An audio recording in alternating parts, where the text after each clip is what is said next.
What's up, everybody? Welcome to Shifty's Club. Today, I'm going to discuss this week's games on which I plan on making bets, the lines or props and ranges of props that I like, and some discussion regarding them in order to explain why I like them.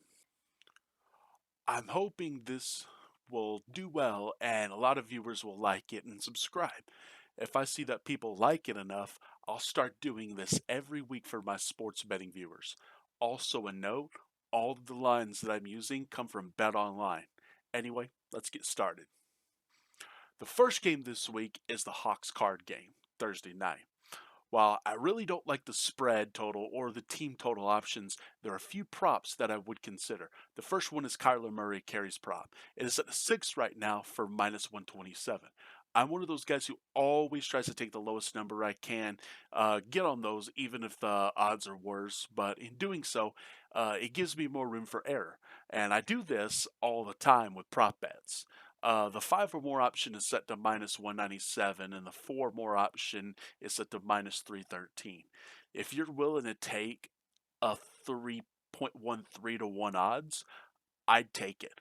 Unless Murray gets injured, he's almost for sure getting at least 5 or 6 carries. He's at 7 in both wins and 6 in the loss to the Niners. Given how the Hawks defense operates using their 4-3 Leo, basically it's a 4-3 base while using a hybrid DN backer combo called a Leo. And this is usually make it much easier for the QB to scramble because you normally won't use your other OLB to spy when there are only 2 lined up on the snap. And you know how fast Murray can be when he plants his foot into the ground. Plus, we don't need him to rush for huge gains or a lot of yards. We just need him to tuck the ball and run at least 4 times. Um, this is much easier, especially given the Hawks have a ton of injury all over the secondary. You had Devin Witherspoon and Julian Love are very limited on practice. Witherspoon with a knee problem, Love with a hamstring, as well as his backup, Eman Wari, is doubtful with an ankle injury and limited practice. So the injuries to the secondary will cripple them, no pun intended, in the passing game, making things much easier for Murray to get downfield. The keep the chains moving and give him more opportunities to run the ball. So my bet for Thursday's game is Murray over 4 carries at minus 313. Next, we have Friday's games. I see two I will bet on. The first one is a piece of cake bet. That is way too obvious. The spread for Florida State at Virginia is set at -7 for FSU. There is no way on earth FSU doesn't win that game by 20 or 30 points. I'm taking the -7 at plus 102 all day. If they had any handicap options, I would take it at -10, -12, or whatever. If this thing slips to 6.5 or less, I'm putting a ton on it. Uh, Castellanos will have a 70% pass percentage, about 200, 250 yards or so. His backup Sperry might come in when it gets blown out and take over in the fourth. I expect Gavin Sawchuk and Sammy Singleton to make the run game so difficult for the Cavs defense as well. Danzy's doing a couple jet play runs. He's so difficult to tackle in open space once he gets moving. Like, he's so fast. Plus, Deuce Robinson will probably get a touchdown or two in the pass game. Even though they're definitely going to put Christian Charles on him, I mean, he'll still perform well, and I don't see this going any other way. Chandler Morris has a decent arm, but he hasn't been challenged by the likes of Earl Little, Jabril Rawls, and Ashland Barker. The FSU secondary is a nightmare from which he won't wake up until it's too late. So, with that being said, I am going to take the FSU spread, which is currently at -7. The 10:30 game is a bit more difficult to explain because there isn't any obvious flaws of which can be taken advantage. The best thing I know to do is just say both of these teams aren't really anything impressive despite Houston having a 3-0 record. I mean, come on. It was against Stephen F. Austin, Rice, and Colorado of all teams. Like, neither of the results were very impressive. Plus, the individual performances of each weren't very persuasive to merit any noteworthiness. However, I can say that the Beavers defense is almost worse than what I've seen from Houston's overall performance this year, given they've given up over 30 points to every opponent so far this year in their 0-4 record. And then quarterback Malik Murphy is probably the worst starting quarterback in the nation, and I believe he hasn't had near enough time to correct any of it. The only game he has without an INT this year is last week against Oregon, and they basically held them to 3 and out the entire game. He never had a chance to throw an interception. Even if they decided to give Gabari Johnson a shot, I still wouldn't see them having any shot to do much offensively. Uh, I still expect plenty of offensive errors on the side of Oregon State, and I expect the Cougs to capitalize on at least half of them. While I would love to say I would take the spread, my analytical mind isn't letting me do that. I'm almost for sure taking Dean Connors to have at least one touchdown in this game at minus 251. I think because of the mistake ridden Beavs O, this will be the prime opportunity for Connors to get an easy TD. So, to recap, my bet for this game is going to be Dean Connors at least one touchdown at minus 251. This Saturday is a sports bettor's dream. I can't believe how stupid the book writers are.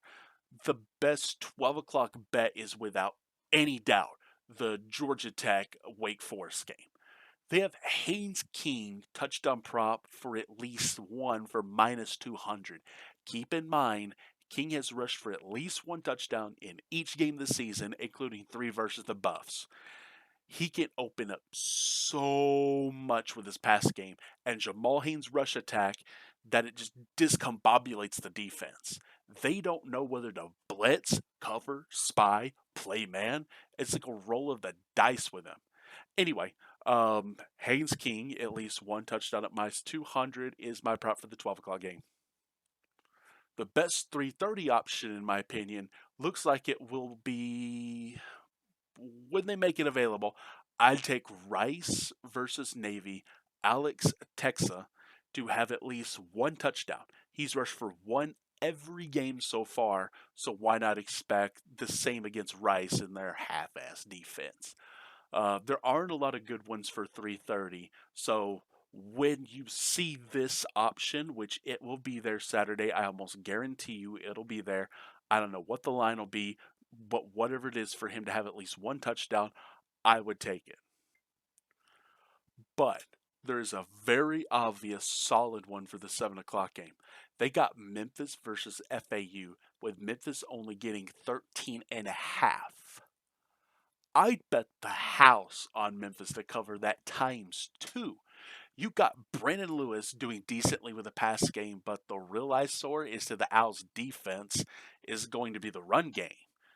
I mean, Brendan Lewis is the next Lamar Jackson when it comes to his run game. That is no joke. His right hand man, Sutton Smith, oh my God, let me tell you, this brother can flat out break you if you're not careful. And FAU is the furthest thing from careful. Zaire Horton, Nawan Barber, Kamari Johnson, Wilkie Denard, Leon Hart, none of them are doing anything to impress me. And 4 out of the 5 are very lackluster. Players with almost no upside other than the fact that Florida Atlantic just flat out sucks. Like, to literally each of them that isn't Zaire Horton, they suck. Period. The end. And there's absolutely no debate. Your defensive pressures suck. Your stats are laughable compared to the rest. And 2 of the teams you played this year absolutely suck. I mean, Florida A&M and Florida International, total jokes. Look, I don't see FAU being able to put up any more, maybe a touchdown or a field goal at most before the game gets blown out. So I'm for sure taking Memphis minus 13 and a half for this game. I would have loved for this pick to have been one from the Bama Georgia game, but let's be realistic. Until they bench Monroe Freeling for good, matter of fact, kick him off the team because he sucks so freaking bad, UGA will always be wondering if they're going to win or lose, because if inarguably the worst starting O lineman in all of college football, if you disagree, you're wrong. Go screw yourself because you're twisted in the head. They need to replace him with John Jackson, and they will immediately be favorites to win it all. I'm dead freaking serious. It's that easy, but they won't do it. John Jackson starting left tackle with Bo Hewley backing him up. That is so much better for them. But again, until they kick that worthless piece of crap Freeling off the team, they will not have any shot of winning a national title. Period. The end. Anyway, the last game of the day is pleasantly easy to predict. BYU versus Colorado is definitely a game I would hang my hat on because the pick has money written all over it. I see the prop I see is Bear Bachmeier to get at least one TD. Keep in mind, this does not count passing touchdowns. He is one of the best scrambling quarterbacks in the conference. Note, I didn't say the league because we all know who it is in the league. Um, but in the conference, he's one of the best scrambling quarterbacks. And Colorado isn't going to be able to put up much of a fight against this defense. This will arguably be the most ferocious defense they will have to face this year, and I doubt Coach Sanders will have too many plans that'll work, given how well players like Jack Kelly, Evan Johnson, and even Logan Latui will do against this suboptimal offense. Also, expect Will Farron to be rather productive because while Colorado isn't going to be able to win, they might be able to prevent a few TDs here and there, meaning Farron might be able to put up a couple field goals, maybe between 5 and 8 points if I were to bet on it. Anyway, I got Bear Bachmeier to score at least one touchdown at -112. And Sunday's games are always like a game of spin the bottle. There's always the hot girl you like, a few others, the one you don't like, and probably a gay guy. I don't know, but if you can predict the spin of the bottle on the surface based on weight, friction, and room for error, you can usually make it land rather favorably, and that's what I usually do with NFL games. They're more difficult on average, but knowing all of the players very well on a level to where you can predict their movements, their tendencies, their strengths, weaknesses, and even their personal life gets in the picture of determining how well they may or may not do. With all of that in mind, let me tell you about my picks for Sunday's games as well as the Monday night game. For the 1 o'clock game, I find this pick much easier than other NFL picks. I see the Saints Bills game and know immediately that I'm going James Cook to score at least one touchdown. He's scored at least one in each game this year. And this opponent in particular, well, they aren't very physical in their secondary. They're trying to play the ball more than the player, which is almost never works. I mean, ask Troy Polamalu, Ed Reed, and even Ryan Clark. They'll tell you you have to focus your attention on the man you're covering, or he'll beat you with a single cut action. The Saints D line, well, they're trying, I think, or at least I think. I mean, let's be real. Um, Devon Godcho. I think that's how you pronounce it. I could be wrong. Um, anyway, I could easily swap him out for myself, and the Saints would immediately be better. He's a 30-year-old man from LSU. He's not remotely strong enough to be playing D line in the NFL, yet he somehow still is. His mental aptitude has severely declined since, probably from concussion after concussion.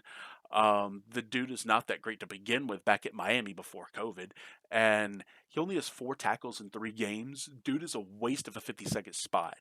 I could help the Saints with the roster management they paid me, and I'd guarantee them a playoff win in 3 or 4 years. They aren't that far off, but there are too many dead pieces on the team taking up unnecessary space. Anyway, enough about the lousy Saints. I got James Cook at least one touchdown at -200. As for 25 game is something else entirely. I feel like I could take the Ravens team over in the game versus the Chiefs, but I would much rather take a rush prop. However, BetOnline doesn't currently have any rush props for the game. I can expect Derrick Henry to rush for at least 70 yards in this game. He might eclipse 100 given the injury to Mike Dana. Given giving them quite an edge over the left side of their field. And keep in mind that Omar Norman Lott is a rookie, very new to the NFL, and that entire side of the line is rather decomposed, making things much easier for rush attacks on that side. Now, of course, they could always do bullets on the 4 or 5 gaps, maybe even dogs as well.